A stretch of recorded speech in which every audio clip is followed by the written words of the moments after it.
కాంగ్రెస్ ప్రభుత్వం నిరుద్యోగులను మోసం చేసిందన్నారు నిరుద్యోగ జేఏసీ నేత జనార్దన్. ఏడాదిలో 1,00,000 ఉద్యోగాలు ఇస్తామని ఎన్నికల్లో కాంగ్రెస్ నేతలు నమ్మబలికారన్నారు. అధికారంలోకి వచ్చిన తర్వాత సీఎం రేవంత్ రెడ్డి నిరుద్యోగులకు వ్యతిరేకంగా మారారని ఆగ్రహం వ్యక్తం చేశారు. 2 లక్షల ఉద్యోగాలు ఇస్తామని చెప్పి 10,000 ఉద్యోగాలు కూడా భర్తీ చేయలేదన్నారు.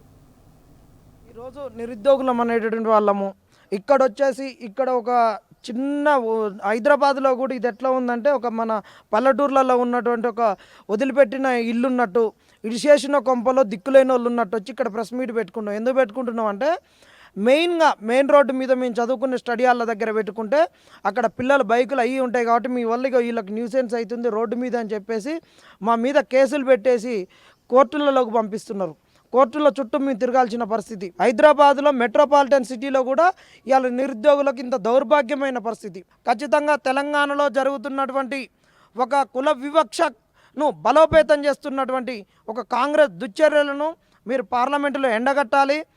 అత్యుత్తమైనటువంటి గ్రూప్ 1 సర్వీసులలో రిజర్వేషన్లు ఎత్తేసినటువంటి కాంగ్రెస్కు బుద్ధి చెప్పాలి.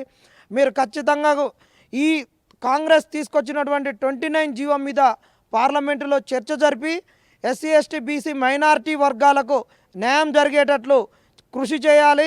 రాజ్యాంగం యొక్క మౌలిక సూత్రాలకు తూట్లు పడుస్తున్నటువంటి రేవంత్ రెడ్డి సర్కారును నిలదీయాలి. ఒక 12,000కు దాదాపుగా ఒక 12,000కి ఇచ్చినటువంటి నోటిఫికేషన్లు. కాబట్టి కాంగ్రెస్ను చేసిన మోసాన్ని ఇక్కడ ఉన్నటువంటి బీజేపీ బీఆర్ఎస్ సిపిఐ వీళ్ళందరూ కూడా కూననేని సాంబశివరావు వీళ్ళందరూ కూడా ఖచ్చితంగా వీళ్ళను నిలదీయాలి. మీరందరూ కూడా పార్లమెంటులో వీళ్ళు చేసినటువంటి మోసాన్ని ఎండగడతారని. ఈ ఎగ్జామ్ ఎల్లుండే ఉంది కాబట్టి అందరు రేపటి నుండి వెళ్ళిపోతుంటారు. ఆదివారం నాడు ఎగ్జామ్ కాబట్టి దూరంలో సెంటర్లు ఉన్నోళ్ళు ఎవరిని ఇబ్బంది పెట్టొద్దు. ఎగ్జామ్ అతి దగ్గరలో ఉన్నది కాబట్టి గ్రూప్ 1లోనే మోసపోయారు.